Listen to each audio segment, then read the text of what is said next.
구독과 좋아요 꼭 부탁드려요. 지난번에 영상을 하나 올리면서 여러분들에게 구독 좀 부탁한다고 했더니 한 50여 분 이상이 실제로 구독을 해주셔서 제가 깜짝 놀랐습니다. 야, 그 우는 소리를 해야 이렇게 구독해 주시는구나. 그 많은 분들이 또 영상 또 봐주시고 5호선 관련된 영상은 뭐 1만 회가 넘었으니까요.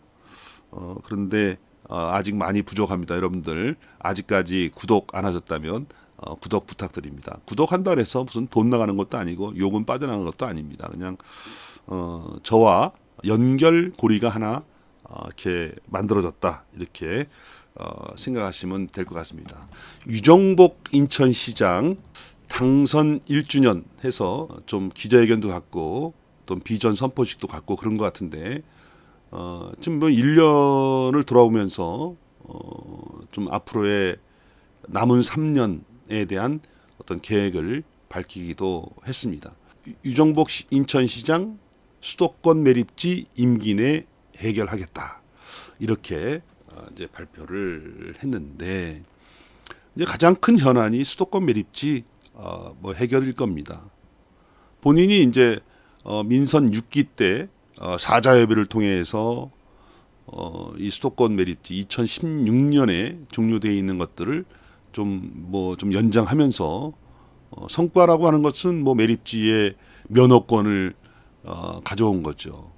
그래서 그 땅 소유권이라든가 이런 것들을 가져온 것인데 이제 그런 것들은 하나의 과정이고 궁극적으로는 이제 수도권 매립지의 종료를 이뤄내는 것은 우리 서구 주민들의 소망 아니겠습니까?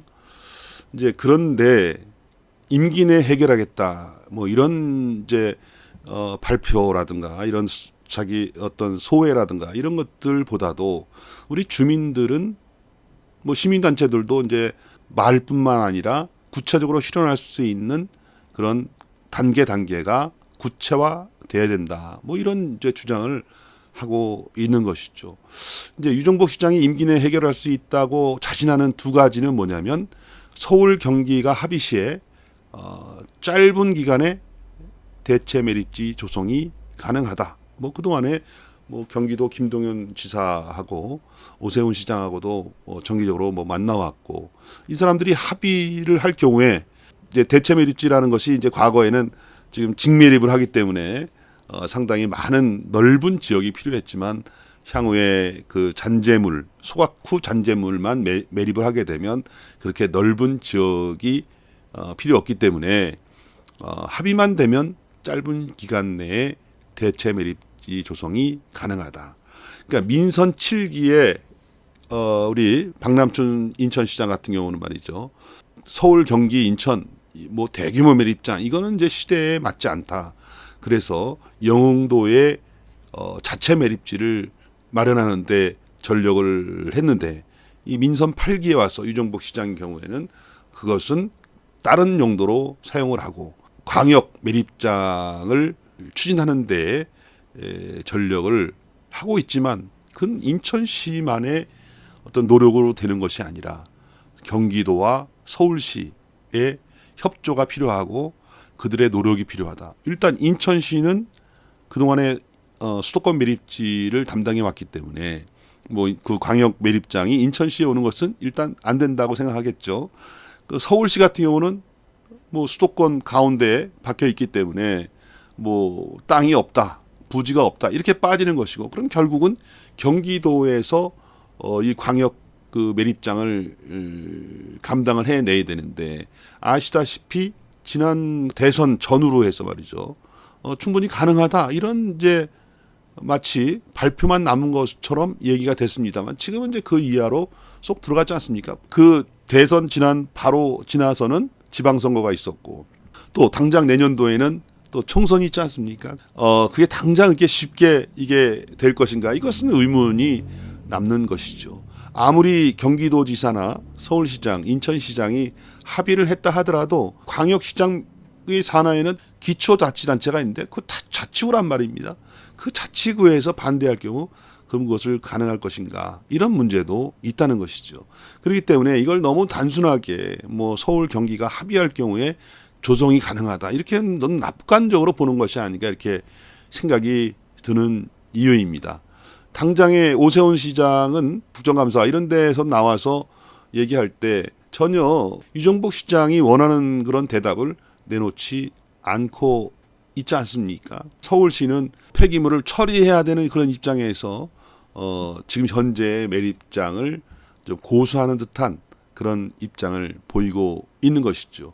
그렇기 때문에 유정복 시장이 임기 내 해결하겠다 이렇게 했지만 그 길은 상당히 멀고도 험한 길이 될 수밖에 없다. 이렇게 저는 판단을 하고 있습니다. 일단은 이제 그런 대체 매립주의는 그렇고 유정복 시장이 말한 게 근거가 두 개 있죠. 아까 말했던 것처럼 소각 후 잔재물을 매립하는 거기 때문에 소규모 매립장을 만들기는 쉽다. 그렇다면은 이제 소각장을 순조롭게 우리가 만들어내야 되거든요. 근데 이제 서울시 같은 경우에는 이제 마포구 상암동 그쪽에 난지도 있는 쪽이죠. 그쪽에다가 소각장을 만드는 거 물론 반대를 그 지역 주민들은 하고 있지만 일단은 시작을 하고 있습니다만 인천시는 이제 그런 것들이 좀 지지부진하다. 네, 그런 거죠. 지난 4월 달에 있었는데 인천시 의회에서 자원순환센터 대한모색 토론회를 가졌는데 토론자로 나온 한 교수의 입장은 상당히 좀 이게 빨리 진행되기가 어렵다 이런 거죠.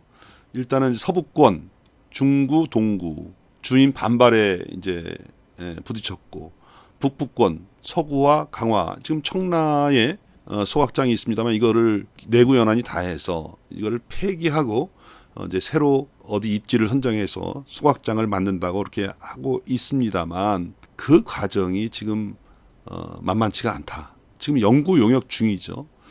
연구 용역 중인데 이 연구 용역에서 뭐 그냥 쓸 수 있다 이런 이제 용역이 나오면은 청라국제도시 주민들 반발을 살 것이 분명하고 새롭게 입지를 선정한다 할지라도 그 지역 주민들이 또 반발할 가능성이 많다. 이게 이제 쉽지 않은 거죠. 송도 자원순환센터는 현대화에서 쓰기로 했고 거기에는 연수구, 남동구, 미추홀구 이렇게 세 개 지방자치단체가 이용할 곳이고 부평구 계양구는 지난 박남준 시장 때 부천 대장동 자원순환센터를 이용하는 걸로 했지만 그 대장동 주민 신도시 주민들도 왜 우리가 강서구와 부평 계양 남의 단체 거를 가지고 와서 우리가 여기서 소각해야 되느냐 이런 거에 대해서 지금 이제 반발이 많아가지고 이번 지방선거 이후에 완전히 분위기가 바뀌어서 이제 거의 뭐 무산된 수준 됐으니까 이제 여기도 이제 그것만 믿고 있다가 시작을 못 하고 있는 것이죠. 그래서 이분이 하시는 말씀이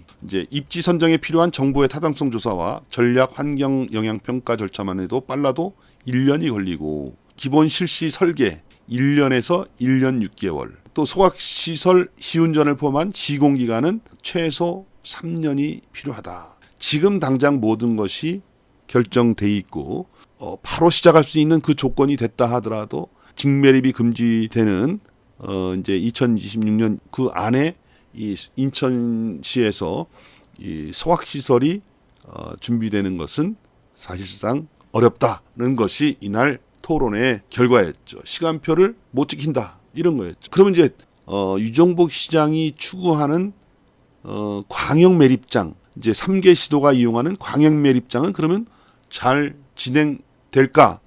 이제 최근에 이제 청라 소각장 그 용역이 과연 무슨 용역이냐? 이것이 연장을 위한 용역이냐 아니면 폐쇄를 위한 용역이냐? 뭐 이런 이제 의문이 이제 지역 주민들로부터 있어가지고 이제 이 지역의 이제 국회의원인 김교웅 국회의원하고 신동근 의원이 한화진 환경부 장관을 면담을 했는데 저는 이제 뭐 가서 이분들은 이제 그 용역 내용에 폐쇄를 위한 그런 내용이 좀 들어갈 수 있도록 해라.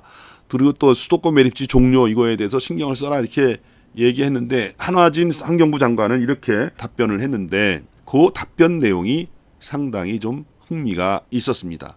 사자 협의체가 재가동돼서 실국장 실무자 회의를 진행하고 있다. 대체 매립지 조성을 위한 공모를 할 예정이지만 대안이 없다면 지자체별 자체 매립지를 조성하는 방안도 고려할 것이다. 아까 말씀드렸던 것처럼 지난번 대선 전후로 해서 뭐 대체 매립지가 곧 마련될 것처럼 거의 이제 뭐 확정이 될 것처럼 얘기했지만 다시 공모를 해야 되고 또 그 과정도 사실 그렇게 쉽지 않다는 것이 환경부 장관의 말에 들어가 있는 것이죠. 대안이 없다면, 잘 되지 않는다면 말하는 거죠. 지방자치단체별 자체 매립지를 조성하는 방안도 고려할 것이다라고 답변을 했습니다. 그렇다면 말이죠. 유정복 시장이 지금 추구하는 바는 3개 시도가 이용하는 광역 매립장을 지금 향해서 가고 있다. 그리고 임기 내 해결 가능하다. 근데 환경부 장관은 다른 말을 하고 있다는 것에 대해서 우리는 집중할 필요가 있는 것이죠. 그럼 유정복 시장이 추구하는 바하고 환경부 장관은 플랜 B까지도 생각하고 있는데 과연 유정복 시장은 그러면 광역 매립장이 안 됐을 경우 그럼 그 다음 어떻게 할 거냐. 광역 매립장이 조성이 안 되면 그러면 닥쳤던 게 지붕 쳐다보는 격이 아니겠는가. 그래서 저는 이 유정복 시장이 그 옹진군에 마련된 거기 자체 매립장을 하지 않겠다 이렇게 선언을 했을 때 저는 너무 성급한 것이 아니었는가 이렇게 이제 말씀을 드린 바가 있는 것이죠. 모든 가능성을 열어놓고 투트랙을 가든지 플랜 A가 안 됐을 경우는 플랜 B로 빠르게 전환을 해서 추진해 나가야 되는데 이러다가 다시 지금 현재에 있는 수도권 매립지를 이용하겠다. 인천시는 그렇게 하겠다라고 하면 우리 인천하고 주민들은 상당히 좀 배신감을 느끼지 않겠어요. 물론 그럴 리는 없겠지만은 뭐 그런 가능성이 전혀 없다고도 할 수 없기 때문에 되도록이면 뭐 잘 되길 바라겠지만은 만약에 안 돼서 이렇게 원상 복귀가 된다 그러면 상당히 주민 반발이 있을 수밖에 없다. 뭐 이런 말씀을 드립니다. 유정복 시장 1주년을 보면서 많은 언론들이 이제 특집을 마련하고 또 거기에 각종 현안, 뭐 유홍콩 시티라든가 아니면 재물포 르네상스라든가 이런 것들은 뭐 지금 당장에 이루어질 게 아니기 때문에 그냥 비전으로 남아 있는 것이지만 당장에 해결해야 될 사항으로 이제 눈앞에 닥친 것은 수도권 매립지, 그 다음에 소확장을 만드는 자원순환센터의 건립 이런 것인데 이런 것들에 대해서 많은 이제 뭐 기사도 나고 했지만은 그렇게 앞날이 밝게 나타나지는 않은 것 같다 이런 말씀을 드립니다. 여러분들 다시 한번 부탁드립니다. 구독과 좋아요 꼭 부탁을 드립니다.